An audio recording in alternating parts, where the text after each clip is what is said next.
नमस्कार दोस्तों, आज मैं आपके लिए जीके जीके में क्या ज्वालामुखी जीके में ज्वालामुखी लेकर आया हूं। और दोस्तों चलो देखते हैं जीके में ज्वालामुखी ज्वालामुखी का प्रश्न नंबर 1। इसने क्या कहा है दोस्तों? क्या है ज्वालामुखी? क्या कहा इसने? 90 ईस्ट 90 ईस्ट इज जो एक अंत समुद्रीय ज्वालामुखी है कौन से महासागर में स्थित है? प्रशांत महासागर में, अटलांटिक महासागर में, हिंद महासागर में, अकांटिक महासागर में। तो इसका आंसर आ जाएगा दोस्तों हिंद महासागर में। कहां स्थित है दोस्तों? हिंद महासागर में। हिंद महासागर में इसका आंसर आ जाएगा हिंद महासागर में। और अब देखते हैं प्रश्न नंबर 2। प्रश्न नंबर 2 में इसने क्या क्या कहा है? इनमें से कौन सा पृथ्वी पर उपस्थित सबसे बड़ा ज्वालामुखी है? क्या इनमें से कौन सा पृथ्वी पर उपस्थिथ सबसे बड़ा ज्वालामुखी है? ओजस डे सलाडो, माउंट विसु, टेमू मेसिक, मोना। तो दोस्तों सबसे बड़ा ज्वालामुखी है ओजस डे सोल्डो। लेकिन दोस्तों अगर द्रव्यमान की बात करें, क्या बात करें? द्रव्यमान के हिसाब से या आयतन के हिसाब से, आयतन के हिसाब से सबसे बड़ा ज्वालामुखी हो जाएगा टेमू मेसिप। टेमू मेसिप दोस्तों। अगर ये बात इसने कुछ ही नहीं कहा तो आंसर है ओजस डे सोल्डो। अब देखते हैं प्रश्न नंबर 4। प्रश्न नंबर 3, निम्नलिखित में से कौन सा ज्वालामुखी नहीं है? क्या दोस्तों क्या कहा इसने? कौन सा ज्वालामुखी नहीं है? Mount Etna, mount Etna, mount black, Cotopaxi, mount Vesuvius, mount Vesuvius. तो क्या हो जाएगा दोस्तों इसका आंसर? Mount black. कौन सा ज्वालामुखी नहीं है?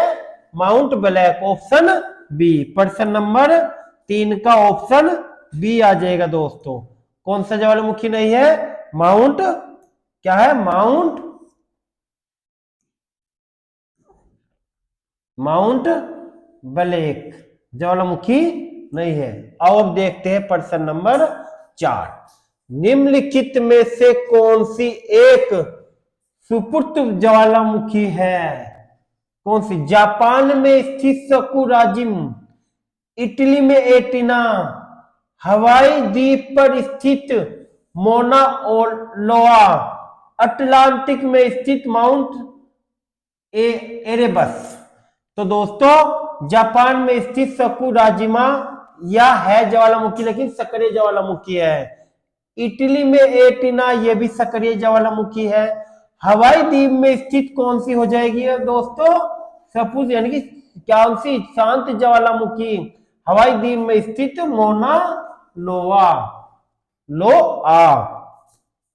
अब देखते हैं प्रश्न नंबर 5। माउंट सेंट हेलेना द्वीप सक्रिय ज्वालामुखी स्थित है। माउंट सेंट हेलेना द्वीप सक्रिय ज्वालामुखी स्थित है Japan, Bharat, America, Chile. Answer आ जाएगा दोस्तों ऑप्शन सी, अमेरिका। अब देखते हैं निम्नलिखित में से कौन सी ज्वालामुखी पर्वत का एक उदाहरण है? यूराल दोस्तों पर्वत है। ज्वालामुखी पर्वत पूछा है इसने दोस्तों। क्या पूछा? ज्वालामुखी पर्वत। हिमालय पर्वत है। फयूजियामा, फयूजियामा दोस्तों क्या है? ज्वालामुखी पर्वत है। इसका आंसर आ जाएगा ऑप्शन सी, एप्पलाचियान। दोस्तों ये पर्वत ज्वालामुखी नहीं है, फयूजियामा ज्वालामुखी है। अब देखते हैं प्रश्न नंबर 7। भारत का एकमात्र सक्रिय ज्वालामुखी कहां है? बारातांग, बेरन द्वीप, पोर्ट ब्लेयर, नेकोदाम द्वीप। तो दोस्तों इसका आंसर हो जाएगा सक्रिय ज्वालामुखी कहाँ है? सक्रिय ज्वालामुखी है बेरन द्वीप पर। कहा दोस्तों? बेरन द्वीप पर। अब देखते हैं, देखो दोस्तों, सक्रिय ज्वालामुखी या शांत ज्वालामुखी, ज्वालामुखी से रेलवे में 7% आए हैं 2021, 22 और 19 में। तो इन 7 प्रश्नों को मैं आपके पास लेकर आया था। अब देखते हैं नया टॉपिक वायुमंडल। वायुमंडल का प्रश्न नंबर 1 है वैसे तो, और सीरीज का है प्रश्न नंबर 8। आओ दोस्तों देखते हैं सीरीज का प्रश्न नंबर 8, वायुमंडल। वायुमंडल के अध्ययन को क्या कहते हैं? वायुमंडल के अध्ययन को क्या कहते हैं? मीटियोरोलॉजी, इकोलॉजी, एंथोलॉजी, फेरोलॉजी। तो इसका आंसर हो जाएगा दोस्तों, वायुमंडल के अध्ययन को कहेंगे मीटियोरोलॉजी। ऑप्शन ए इसका राइट आंसर हो जाएगा। आओ अब देखते हैं प्रश्न नंबर 9। निम्नलिखित में से वायुमंडल की किस परत से रेडियो का संचार संभव है? क्या दोस्तों? वायुमंडल की किस परत से रेडियो का संचार संभव है? एक्सभय मंडल, तापीय मंडल, आर्यन मंडल, समताप मंडल। तो रेडियो का संचार कहां होता है दोस्तों? आर्यन मंडल में। कहां होएगा? आर्यन मंडल में। आओ अब देखते हैं प्रश्न नंबर 10। सबसे प्रचुर मात्रा में मौजूद दुर्लभ गैस कौन सी है? कौन सी गैस? दुर्लभ गैस कौन सी है? Helium, argon, neon, nitrogen. दोस्तों वायुमंडल में 78% है नाइट्रोजन, लेकिन इसने कौन सी कहा? दुर्लभ। दुर्लभ गैस हो जाएगी दोस्तों ऑप्शन बी, आर्गन। कौन सी हो जाएगी? Option B, argon. और अब देखते हैं प्रश्न नंबर 11। ओजोन वायुमंडल की किस परत में है? क्या कहा इसने? ओजोन वायुमंडल की किस परत में है? बाह्य मंडल, समताप मंडल, मध्य मंडल, अक्षोभ मंडल। तो क्या हो जाएगा दोस्तों? समताप मंडल। ओजोन वायुमंडल की समताप मंडल में है दोस्तों, ऑप्शन बी। अब देखते हैं प्रश्न नंबर 12। वायुमंडल में मौजूद इनमें से कौन सी गैस का उपयोग दहन, श्वसन, नाइट्रोजन के ऑक्साइड के निर्माण नामक तीनों प्रक्रिया में किया जाता है? Carbon, oxygen, hydrogen, helium. तो क्या आंसर आ जाएगा दोस्तों? क्या है? दहन, श्वसन, नाइट्रोजन के ऑक्सीजन, ऑक्साइड, नाइट्रोजन के ऑक्साइड। तो आंसर हो जाएगा option B, oxygen. Option B. आओ दोस्तों अब देखते हैं प्रश्न नंबर 13। वायुमंडल में तड़ित द्वारा किस गैस का स्थिरीकरण हो सकता है? वायुमंडल में तड़ित द्वारा किस गैस का स्थिरीकरण हो सकता है? ऑप्शन है argon, nitrogen, carbon dioxide, oxygen. तो दोस्तों इसका आंसर हो जाएगा ऑप्शन बी, नाइट्रोजन। स्थिरीकरण किसका हो सकता है दोस्तों? नाइट्रोजन का तटित द्वारा किस गैस का स्थिरीकरण हो सकता है दोस्तों? नाइट्रोजन। Option B. अब देखते हैं दोस्तों प्रश्न नंबर 14। वायुमंडल की किस समताप मंडल परत में ओजोन निम्नलिखित में से किसके लिए उत्तरदायी है? पृथ्वी की सतह पर पहुंचने वाली पराबैंगनी UR पराबैंगनी किरणों में वृद्धि, पृथ्वी के वायुमंडल को ठंडा होना, ग्रीन हाउस प्रभाव में वृद्धि, हाफ मंडल में वृद्धि। तो इसका आंसर हो जाएगा दोस्तों ऑप्शन ई, पृथ्वी की सतह पर पहुंचने वाले यूआर वर्णों की में वृद्धि। क्या है, समताप मंडल में ओजोन क्या करती है, पृथ्वी की सतह पर पहुंचने वाली यूआर वाली विकिरण में वृद्धि। ठीक है दोस्तों, अब देखते हैं प्रश्न नंबर 15। निम्न में से कौन सी पृथ्वी के वायुमंडल की सबसे निचली परत है? वायुमंडल की सबसे निचली परत है समताप मंडल, मध्य मंडल, तापमंडल, अक्षोभ मंडल। क्या हो जाएगा, सबसे निचली परत कौन सी है दोस्तों? ऑप्शन डी, क्या हो जाएगा, अक्षोभ मंडल। अब देखते हैं प्रश्न नंबर 16। पृथ्वी की सतह से ऊपर, पृथ्वी की सतह से ऊपर वायुमंडलीय परतों का सही क्रम बताओ। क्या दोस्तों, वायुमंडलीय परतों का सही क्रम बताओ। आओ देखते हैं, सौमंडल, समताप मंडल, मध्य मंडल, तापमंडल। मध्य मंडल, समताप मंडल, अक्षोभ मंडल, तापमंडल। समताप मंडल, सौमंडल, मध्य मंडल, तापमंडल। तो दोस्तों इसका हो जाएगा ऑप्शन ए।